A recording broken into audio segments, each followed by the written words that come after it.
Over 20 years ago, I coined the expression, think big, and it's been a part of my life ever since. It's also come true. I became an even bigger success after I said it than I was before. And that's one reason I think it's an important way to think. It obviously works, and that's what I'm going to talk about today. What I said exactly in my first book, The Art of the Deal, is as follows. I like thinking big. I always have. To me, it's very simple. If you're going to be thinking anyway, you might as well think big. That book was a bestseller, and it's considered a business classic at this point. But I never thought those words would become bestsellers in their own right. It's an interesting point that I'm famous for two very short statements. Think big and you're fired. But let's stick to the first one for today. And I'd suggest strongly that you pay attention so that you won't have to hear the second one. Thinking big starts with the details and grows from there. Because I'm a builder, I'm very aware of the importance of having a good foundation. You can't take chances in construction. You can't be haphazard and say, well, maybe this will work, maybe it won't, so let's try it and find out. Because a lot of people will be at risk. I have to know if something will work or not. Every inch has to be accounted for. In other words, thinking big starts with being thorough. So number one, be thorough. Don't count on happenstance to get you anywhere because it won't. Number two, get a momentum going and keep your momentum going. You have to have big ideas, but you've got to have the energy to get them done, which can sometimes take a long time. If you don't have momentum, you will not have what it takes to get the job done. Patience alone isn't enough. I have a lawyer friend who used to refer to me as the reverse tornado who builds everything in his path. I always like that because it implies a lot of energy and a lot of momentum. And that's exactly what it takes to get anything done. So keep your momentum going. Number three, stay focused. You have to stay focused. The minute you lose focus, you will also be losing your momentum. They go together, and you will accomplish a lot more, even amazing things, if you make sure you keep these two things working together for you. I've seen very talented people literally go down the drain because they couldn't seem to keep their focus long enough to get anything done. In this day of multitasking, that can be a real challenge, but it's absolutely necessary. Ask yourself this question: what should I be thinking about right now? That simple question can restore your focus in no time at all. And your answer right now should be listening to Donald Trump. Number four, look at the solution, not the problem. This is very important if you ever want to learn to think big. And here's why. No matter what you do, you're bound to run into problems. It's just part of life, a part of business, a part of anything worth doing.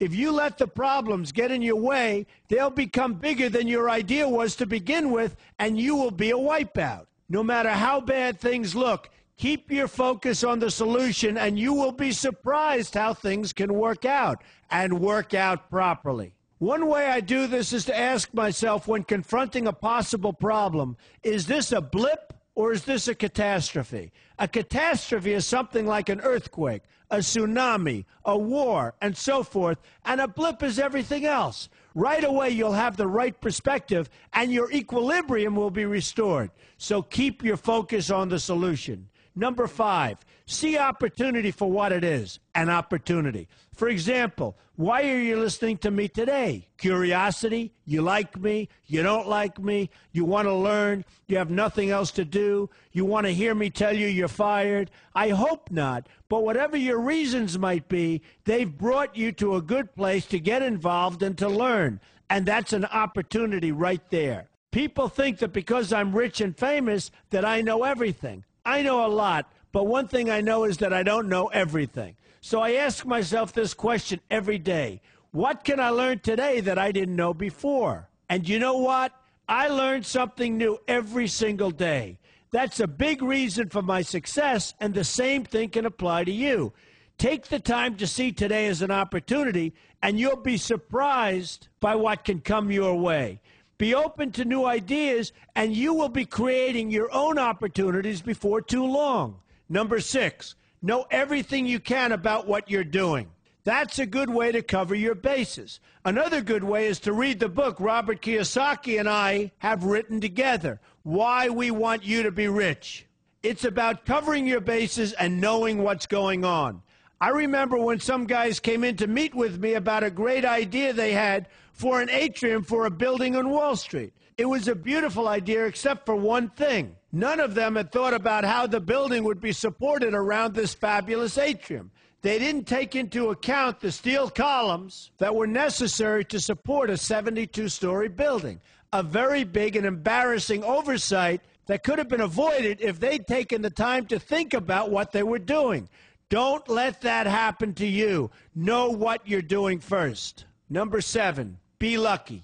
Remember the old saying, the harder I work, the luckier I get. Well, it happens to be true. It works for me, and I've encountered some pretty big successes. But this goes along with something that's absolutely necessary for great success. Be passionate. You have to love what you're doing if you want to be successful at it. My father told me that it's absolutely true. I might work 7 days a week, but it doesn't seem like work to me because I love what I'm doing. If you don't like what you're doing, find something else to do, or do it part-time until you can find something full-time. You will never be successful, happy, or healthy unless you're doing what you love to do. That's just the way it is. So give it some thought. In fact, give it a lot of thought. For example, if you're feeling frustrated, there are 2 ways to look at the situation. Frustration can mean that maybe you're expecting too much, or it can be an indication that you know you should be or could be doing more. Use frustration as a motivator. Use it to get where you want to go instead of staying where you don't want to be. But above all, be passionate. That's the fast track to success, no matter what your interests are.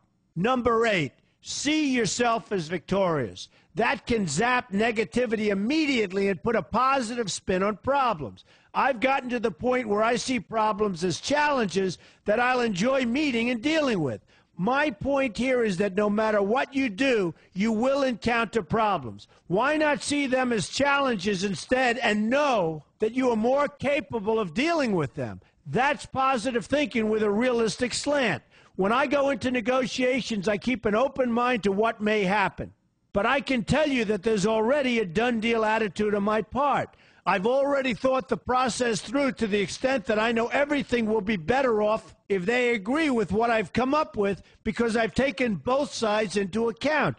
I enter the situation with a victorious attitude, and I've had enough victories to know that this attitude works. Use it.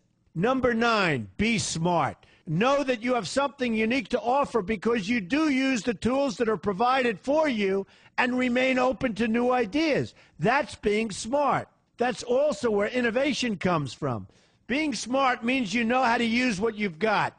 That doesn't mean there's nothing left to learn, but it means that you will have the ability to learn and move forward with success.